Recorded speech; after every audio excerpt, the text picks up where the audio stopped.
एक बार की बात है।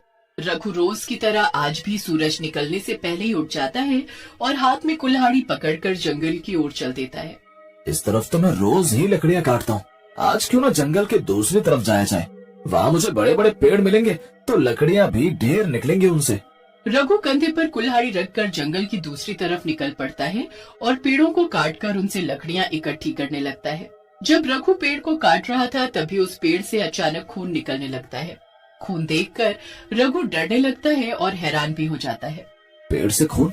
ये पेड़ से खून कैसे निकल सकता है? इस पेड़ में खून कहाँ से आया? हे भगवान, ये कैसे संभव है? एक पेड़ में खून कैसे हो सकता है? जब रघु पेड़ के अंदर झांक कर देखता है तो हैरान रह जाता है।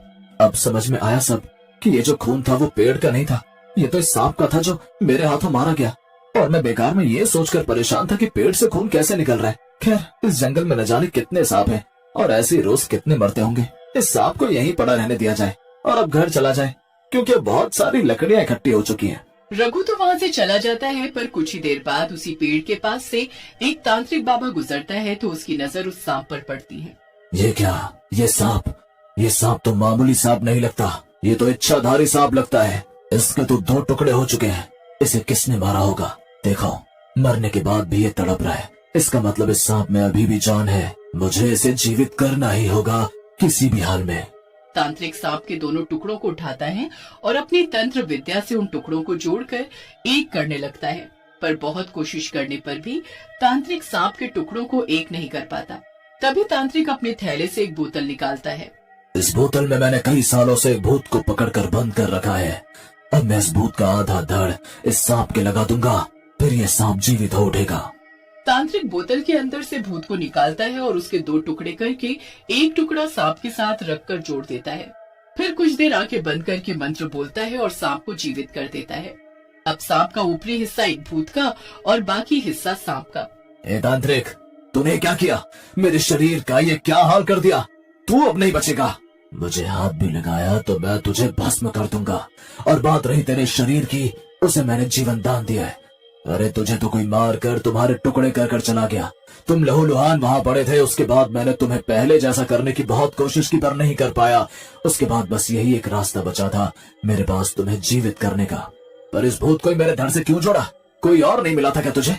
ये दिखने में कितना बदसूरत और भद्दा है, ऊपर से काला। मेरा चमकीला और सुंदर शरीर बिगाड़ डाला तूने। अब जरा देखो, मुझे ऊपर से लेकर नीचे तक बदसूरत तो हूं ही और काला भी हो गया।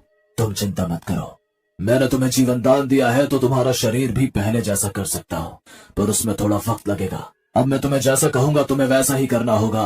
वो काम पूरा होते ही तुम पहले जैसे हो जाओगे। तुम जैसा कहोगे मैं वैसा ही करूंगा। बस मुझे मेरा पहले जैसा शरीर लौटा दो। फिर सुनो, तुम्हें क्या करना है? तुम्हें गांव से रोज एक हट्टा कट्टा इंसान उठाकर मेरे पास लाना है। उसके खून से ही मैं तुम्हारे लिए पूजा करूंगा। और हाँ, जब भी मैं ये पूजा करूं तुम मेरे आसपास भी नहीं रहोगे, मुझे पूजा करते वक्त नहीं देखोगे। जाओ, अब अपना काम करो। भूतिया सांप जाकर गांव में घुस जाता है और इधर उधर तबाही मचाने लगता है। वो क्या है? अब ये गांव में कौन सी बला घुसी है? ये तो भूत है। भूत नहीं, सांप है वो। मतलब वही है कि सांप भी है और भूत भी। ये कोई भूतिया सांप है। देखो देखो, वो कितना काला है। तुम्हें पता है काला सांप बहुत जहरीला होता है, उसका काटा कोई इंसान बचता नहीं।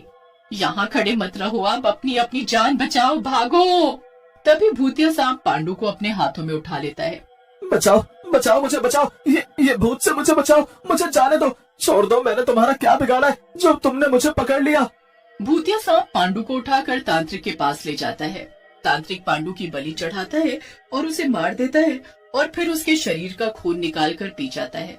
आज तो मजा ही आ गया, खून पीकर कलेजे को ठंडक मिल गई। बस ऐसे ही मुझे ताजा ताजा खून मिलता रहे, फिर उसके बाद सुबह होते ही भूतिया सांप तांत्रिक के पास पहुंचता है।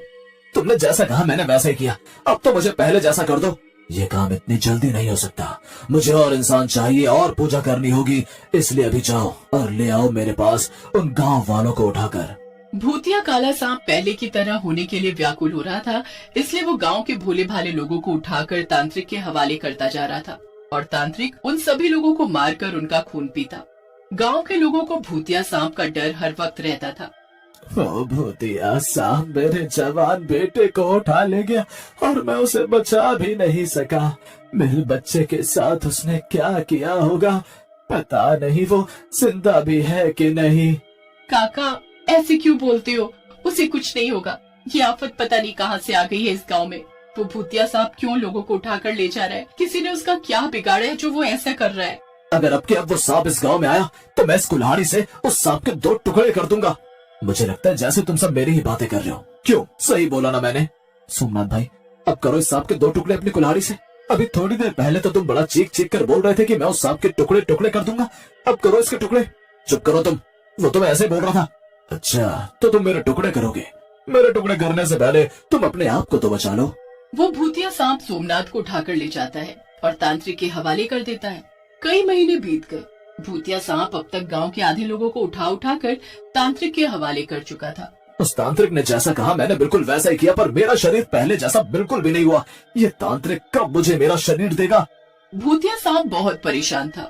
वो रात के वक्त ही तांत्रिक के पास जाता है, पर तांत्रिक को देखकर वो बहुत हैरान रह जाता है, क्योंकि तांत्रिक जंगल में कोई पूजा नहीं कर रहा था। वो तो एक इंसान को मारकर उसका खून निकाल कर पी रहा था।